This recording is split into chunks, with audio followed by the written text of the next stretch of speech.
After what feels like an eternity, an extra long winter break, we are finally back with Formula 1 for the 2027 Bahrain Grand Prix. This track is becoming one of the classics, 15 turns, 3.3 miles, DRS zones galore, 3 ones to be exact, and overtaking opportunities into turn 4, turn 1, turn 15, and possibly turn 13 as well. That's it for the introduction. The big question is, can anyone beat McLaren? Because they've won the last 2 Constructors and Drivers' Championships. Summerfu starts on pole just ahead of his old teammate Safraz in the Williams this season. Monkey on cloud in P4, it's a brilliant quali for him. Dawal down in P6 along with your boy, Summerfu's teammate. Temilolo were running off the top 10, and further down the grid it's looking quite similar to last season, with the 2 Red Bulls rounding off the back along with a Porsche sat in between them, that being Verstappen in his debut season. Now we'll be saying this for the first time in this new season, the first time in 2027, it's 5 bright red lights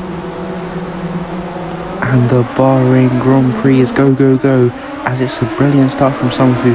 He still leads this one as they all traverse their way down into turn 1. It's a horrible start for Yucatan. He's losing positions left, right and centre. Safraz is not able to get the move on the McLaren into turn 1, but Nunes picks up a penalty of his own, causing a collision further back.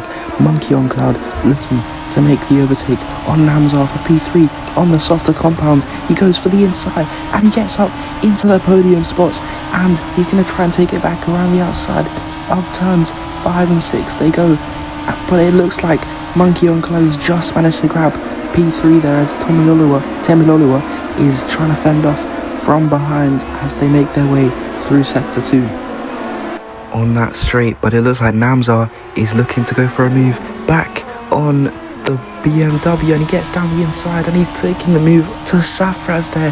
They're still side by side through the right-hander as they go into another sharp right turn, and Safraz just manages to hold him off. But moving down into turn 14, here comes Namzar in the Mercedes. Is going to go down the inside of the Williams and he makes the lunge on Safraz there, and he gets up into P2, and they've got a whole train of cars waiting behind them to try and overtake, as there is Dawal setting the fastest lap, and here he comes. He's going to make the move on 1, and he's going to make the dive on his teammate into turn 1. He gets the move. Safraz is left behind, but he's up in second. No one has proved a worthy challenge to Summerfu as of now.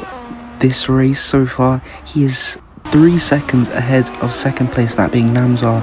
Safraz is falling further behind on those mediums, not working well for him as it proves this race. But further up the field there's still Namzar there as Safraz gets back down the inside of Monkey on cloud there, and he's back up into P5. But your boy has made his way up into second place. It's now a McLaren 1-2, and he's going to be trying to hold up the 2 Mercedes cars behind him, sitting in positions 3 and 4. He had a look into that last corner, but he's going to get his nose up ahead of him, and your boy's slowing up, and he's slow, but he gets going again. And further back behind is Namzar, who gets stuck behind the car there. Safraz, can he try and get a move? But someone's coming from behind, and it's Milian Brulez. He's moved up into P4. Safraz gets going again, and they're all making their way past, as Brulez is now up into P4 on debut for the Williams. Audi do not look strong at this weekend GP. They had a really good race last year, with Yucatan winning his one and only Grand Prix for Audi, but he gets down the inside of Monkey on cloud there, and it looks like he could try and find some more pace, but here comes Monkey on cloud. He goes back down the inside of Paco Yucatan, and they're still almost side by side on this straight.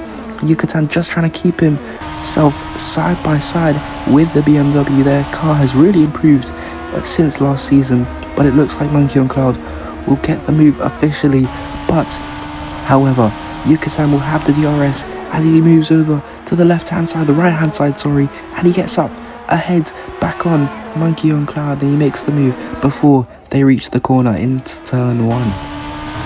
Hunter trying to take things to his teammates to go side by side on this straight. He gets the move, and Paco Yucatan has been told to box by his team. A very aggressive undercut from the Mexican. He just comes up ahead of the Brazilian here, Zanchi, having a depressing race for his new team, that being Red Bull.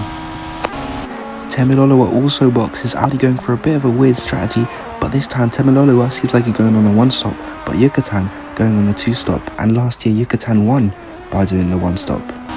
He's just not been able to find the pace here on his outlap and the laps after that. But oh, there's a virtual safety car, and Temiloloa's out. Temiloloa, the man on the one-stop, he's out of the Bahrain Grand Prix, and that is going to be big.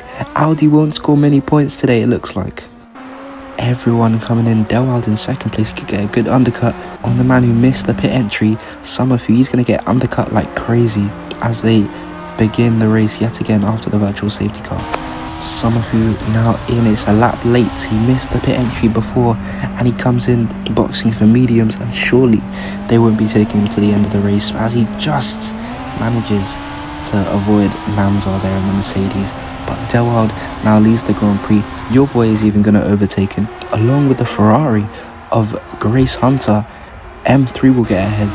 Summerfield will come out behind Safraz, and Yucatan will be trying to push as hard as he can to maybe get alongside of the McLaren. Yucatan right on the gearbox of Summerfield as they make their way on the run-in down to turn 4. He goes for one and he's going to get 2 here, making the overtake down the inside of Grace Hunter.